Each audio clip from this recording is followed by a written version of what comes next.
ഈ ഒരു വീഡിയോ എന്ന് പറയുന്നത് റിനിയെക്കുറിച്ചാണ്. റിനിയെക്കുറിച്ച് ഇപ്പം ലേറ്റസ്റ്റ് ആയിട്ട് എന്താണ് സംഭവം എന്ന് പറഞ്ഞു കഴിഞ്ഞാൽ, കഴിഞ്ഞ ദിവസം സലീം കുമാർ ചടങ്ങിന് റിനി പങ്കെടുത്തിട്ടുണ്ടായിരുന്നു. അവിടെ ഉണ്ടെങ്കിൽ രാഹുൽ മാങ്കൂട്ടത്തിലൊക്കെ വന്നിട്ടുണ്ടായിരുന്നു. ആ ഒരു ഫോട്ടോസും വീഡിയോസൊക്കെയാണ് ആദ്യമേ സോഷ്യൽ മീഡിയയിൽ ഭയങ്കരമായിട്ട് ചർച്ച ചെയ്തിട്ടുണ്ടായിരുന്നത്.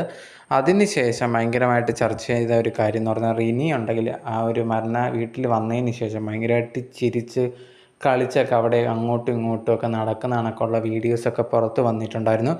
ഇത് പുറത്ത് വന്നതിന് ശേഷമാണ് ഈ ഒരു റിനിക്കെതിരെ കുറേയധികം നെഗറ്റീവ് കമൻസൊക്കെ വരാൻ തുടങ്ങിയത്. ഇത് കല്യാണത്തിനൊന്നും പോയതല്ല, ഒരാൾ മരിച്ച വീട്ടിൽ പോയതാണ്, നീ എന്തിനാണ് ഇതേ കണക്ക് ചെന്നിട്ട് അവിടെയൊക്കെ ചിരിച്ച് കളിച്ചിങ്ങനെയൊക്കെ നടക്കുന്നത്, നിന്നെ അവിടെ ഉള്ള ആർക്കെങ്കിലും അറിയാമോ, നീ ഏത് സിനിമയിലാണ് അഭിനയിച്ചതെന്നൊക്കെ ചോദിച്ചിട്ട് റിനിക്കെതിരെ നെഗറ്റീവായിട്ട് കുറേയധികം കമൻസും കാര്യങ്ങളൊക്കെ വന്നിട്ടുണ്ടായിരുന്നു. ആവശ്യമില്ലാത്ത ഓരോയിടത്ത് എന്തിനാണ് പോകുന്നതെന്നൊക്കെ ചോദിച്ചിട്ടായിരുന്നു നെഗറ്റീവ് കമൻസ് വന്നിട്ടുണ്ടായിരുന്നത്.